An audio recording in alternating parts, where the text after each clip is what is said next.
Hey guys, Standard VR back with your daily Pokemon content. Today we do have the final week of the regular season for the SPL Pokemon Draft League. We have week 8. It is finally here. These coaches have had an absolutely phenomenal season. Super fun battles from all the coaches every single week. The prep is insane. The battles are even crazier. Let's get into your week 8 pick'ems. First up, we have the Steel Wings versus the Palafins, Seabad versus Tone. I have been a fan of the T-Tar Excadrill Salamence core since Tone picked them up. However, Garchomp has kind of always been a bit of a bane to T-Tar Excadrill, so I really like the Garchomp Flutter Mane into a lot of what the Palafins are going to want to bring this week. That being said, Gyarados is also could be really key in intimidating down those huge physical attackers on the Palafin side, even at Ogerpon Hearthflame. Latios can kind of put in a lot of work here offensively with all the coverage moves it gets. But I think it's a hard one. It's a toss-up. But I do think that Tone and the Palafins can win this one out, utilizing the speed control and the fake out pressure from Yanxiao and that Salamence T-Tar Excadrill, and that Ogerpon Hearthflame is just going to do massive damage into everything that's not a Gyarados or Garchomp, essentially. So I'm going to give this week to the Miami Palafins. Up next, we have the Jubilife Piplups versus the Philadelphia Stunkies. James Beck versus Shuckle himself. This is a really cool matchup. Shuckle has a whole lot of really cool tech on his side with that Talonflame Sinistcha going into like a Dondozo Tatsugiri from the Piplups. So I do think that he has some really good shots. He could also intimidate that Dondozo down with that Landorus. Also, that Golden Goat does not like Landorus at all. Urshifu Rapid Strike can put in a ton of work against Ting Lu. Obviously, we know how good the Piplups offensive and defensive core really is with that Dondozo, Tatsugiri, Ting-Lu, Glimmora, Goldango. That's just kind of a staple in VGC itself. So I'm not surprised to see it doing so well in a draft league. I am going to give this week to James Beck and the Piplups because I don't know if the Stunkies quite have enough like raw power on their side to really break through this Dondozo, especially if James picks the correct Terra for that Dondozo if he decides to bring it. So this week is going to James Beck and the Piplups again because of that Dondozo. I think it's just so oppressive of a Mon and a core that it's hard for any team to overcome it, and it really comes down to prep. So we shall see. Up next, we have the Montreal Ice Cubes versus the Toronto Maple Muse. We got Amel versus Sierra. These are two powerhouse teams. Amel with that Indeedee Hoopa combo, and Sierra with that super strong VGC core of Chi-Yu, Ogerpon, Roaring Moon, and like the Lecky. Like, it's just the fastest thing ever. This is another like really tough matchup. I do think that Sierra has a lot of the speed control on their side.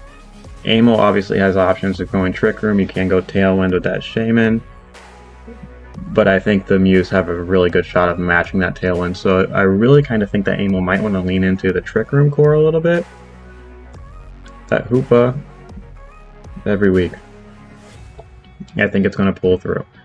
So I think I'm going to give this week to Amel and the Ice Cubes, because I think Indeedee Hoopa is just going to tear through the Muse team. I don't know. Okidogi is okay going into like Roaring Moon, Chi-Yu, like, you know, that fighting coverage, but you also got to worry about like, I don't know, Flying Terror, Roaring Moon Acrobatics could just kind of smoke it. So Okidogi might be benched this week. Sandy Shocks could put in a lot of work as like a secondary speed control option if he doesn't want to go the Trick Room route. So I do think that the Ice Cues have what it takes to take down these Maple Mews. And the Maple Mews are going to have to throw out a whole lot of offensive pressure really early, I think, if they want to overcome the Ice Cues. But this week, my vote goes to the Ice Cues. Up next, we have the Shoutcasting Sylveons versus the Brooklyn Bengals. Necra versus Moxie. This is a really cool matchup. There's a lot of tech coming out from both sides. The Sableye is going to give Moxie a lot of problems with its prankster shenanigans.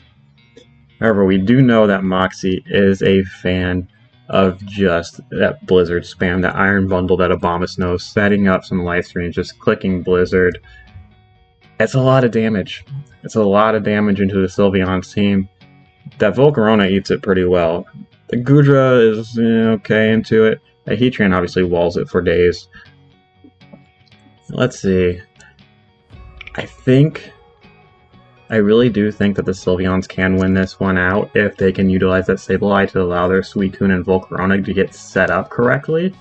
And if the Sylveons bring the correct Terras to really wall out these Blizzard spam and that Pecharunt to keep the RNG shenanigans at bay from Moxie's team. This is a matchup of prankster shenanigans versus RNG shenanigans.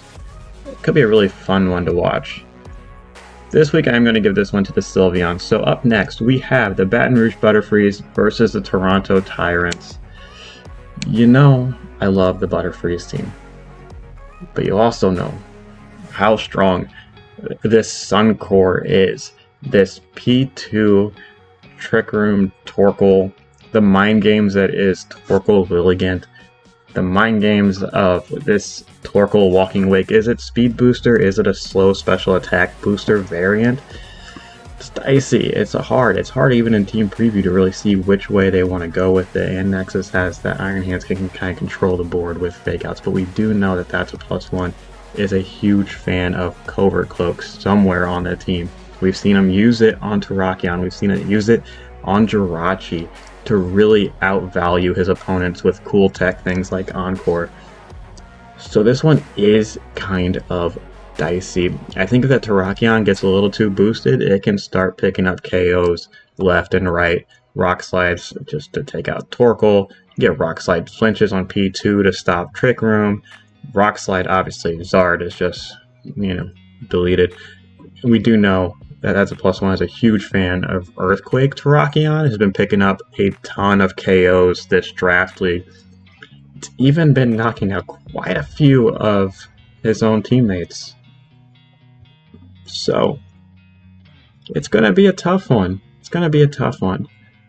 I do like that's a +1 Whimsicott in this matchup. Gives him a lot of speed control options and like Encore, all that kind of stuff. So I am going to give it to that's a +1 in the Butterfrees because I do think that his team exerts a little bit more control, especially with a lot of the tech that we've seen him bring throughout this draft league, where if they're not even going for the Tailwind Whimsicott, if they're worried about like a Trick Room core, utilizing like a Room Service Jirachi, utilizing a Room Service, what was it, Regidrago I think they brought one week. I don't know if you can get slow enough to underspeed that Torkoal or outspeed it in Trick Room, but I'm sure there's a way. So it could get dicey. I do think the Butterfrees have the tech to win this one out, so I am going to say give this one to the Butterfrees because they are my pick to just win the whole thing out. So, next up, we have the Harbor Glaze Lilligants versus the Vancouver Vaporeons. These two teams are so well put together. The Alolan Ninetales Aurora Veil Raging Bolt Volcanion is so nice. It's so bulky, so hard to take down. And you have the Vaporeons over there with that Torn, Lando, Excalibur, Hisuian Arcanine, that Fire, Water, Grass Core. You got the Hisuian Sneasel, you got Fake Out Pressure, you have Speed Control, you have Big Damage, you have Stopping Priority with Serena. You have a special wall that can also dish out ridiculous damage with that Sylveon. But then you have the Lilligants over there with that Metagross, with that Crocodile, that just does a whole lot of damage into a lot of what the Vaporeons want to bring. It is a bit of a tricky one. I do think that the Lilligants have a little bit more bulk than the Vaporeons do. However, I think I'm going to give this week to the Vaporeons on the merit that they do have that Tornadus that can kind of set that tailwind. And you can start sweeping early with like big rock slides from Hisuian Arcanine. I'd really like a banded Hisuian Arcanine. Could be really nice into the Lilligants team. Obviously, you have to worry about Intimidate from Crocodile. But there is that bit Excalibur that Crocodile has to worry about getting Icicle Speared. Also that, Quaquaval that could Aqua Step, run a Moxie, start getting those attack boosts, start just steamrolling the entire team. So I really like the Vaporeons on this one just because they do have a whole lot of coverage, a whole lot of offensive options with those defensive tech moves like Tailwind, like the Queenly Majesty from the Serena that can stop any kind of priority, like, a Thunderclap Raging Bolt or like a Bullet Punch Metagross. So I really do like the Vaporeon's chances this week, so I'm going to give it to them. Up next, we have the Parasect Germain versus the New Yorkie Veltal. Shroom versus Joe. Again, this Incineroar Amoonguss we know is always the bane of every VGC player's existence. But that being said, if anyone knows how to deal with a good Incineroar Amoonguss, it's Joe UX9. He sees it probably daily. So, I am going to give this week to Joe because I think the way he has utilized that Sneasler this season has been absolutely ridiculous. Really going for those Dire Claw procs, really trying to maximize the RNG potential that his team has. I think that the Gouging Fire also just kind of walls a lot of what Incineroar Amoonguss wants to bring to the table. That Primarina is good into Gouging Fire, however, there is that Rillaboom Sneasler. Like, the defensive synergy that Joe has crafted with this team is very nice. I think it's going to be very hard for Shroom to break it.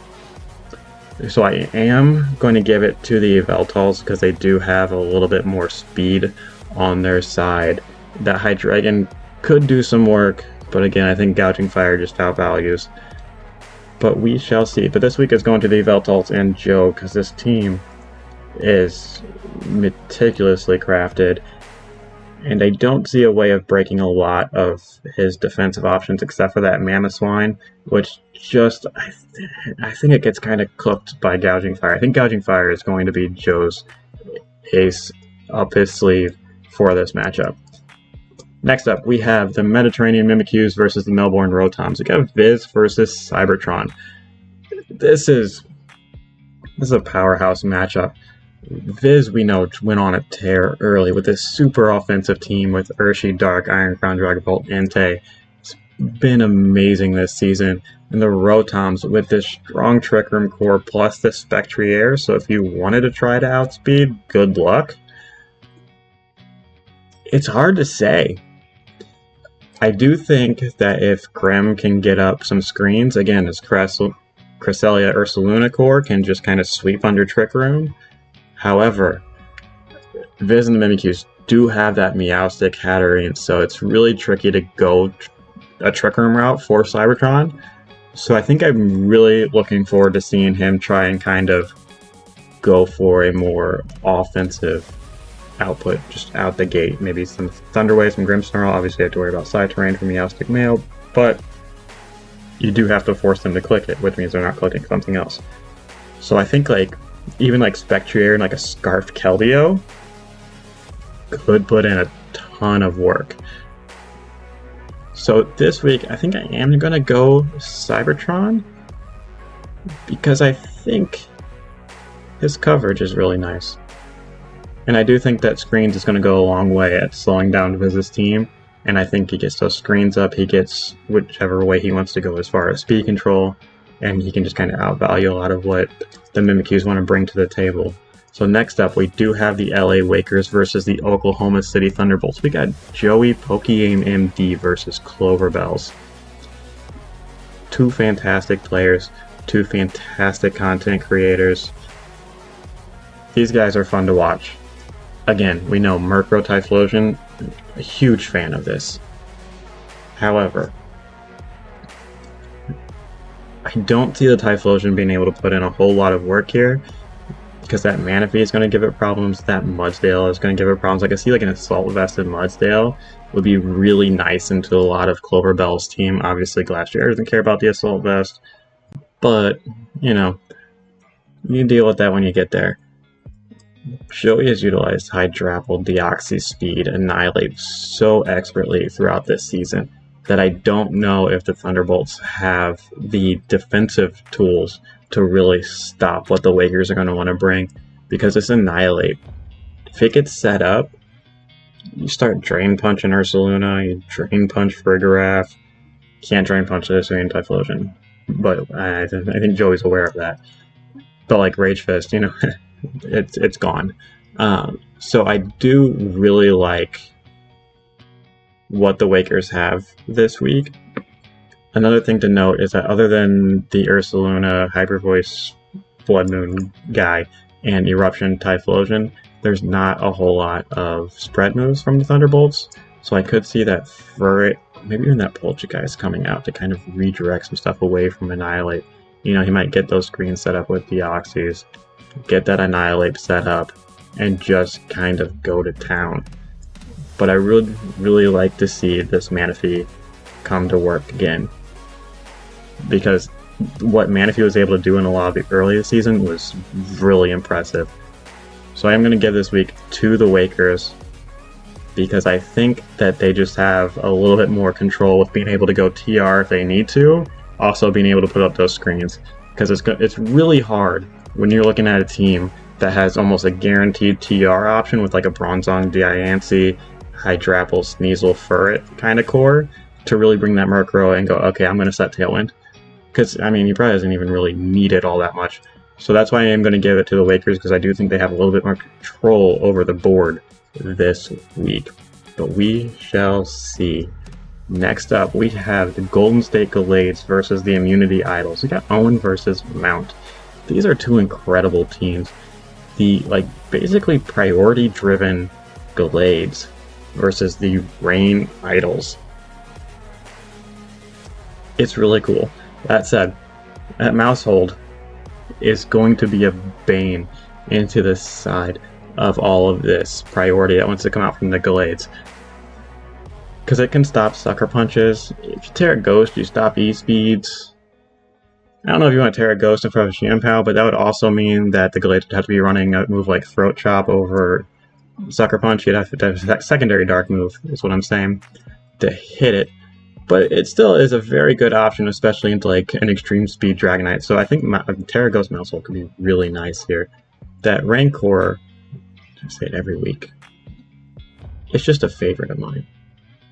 That Pelipper Basculegion just kind of goes hard.